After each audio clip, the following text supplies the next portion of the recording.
yana can yana raban naira 50,000 bayan ya gama watsa mana shinkafa kamar kaji. Shehu Tulumbu dan shugaban kasa yanzu haka yana can Lagos yana raban naira 50,000 ga mutum 500 domin su farfado da kasuwancin su a jihar Lagos. Kowace karamar hukuma mutum 500 kuma ƙananan hukumomi su 20. Kwanaki kalilan fa kenan bayan ya gama watsa mana shinkafa sannan aka tarawa da shi ana cashewa a lokacin da ake ibada a watan azumi mai tsarki. Wai yanzu mutanen Arewa har mun kai wani matsayin da za a mana irin wannan cin mutunci da cin fuska da tsakar rana?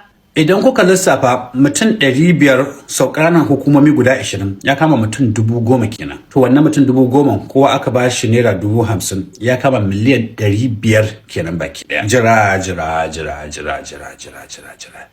Ina allowance din da ya kamata a baiwa NYSC na naira 77,000? Ina minimum wage din da ya kamata a ce an saka shi a duk faɗin ƙasa naira 70,000? Sannan kuma wannan miliyan 500 din daga ina ta fito? Tulumbu da bakinsa ya furta ya faɗa ya ce ya san farashin 'yan arewa. To a halin yanzu da ɗansa yake can Lagos yake raban naira 50,000 bayan ya gama watsa mana shinkafa kamar kaji. Me kalaman Tulumbun suke nufi? Ku rubuta min a cikin comment section.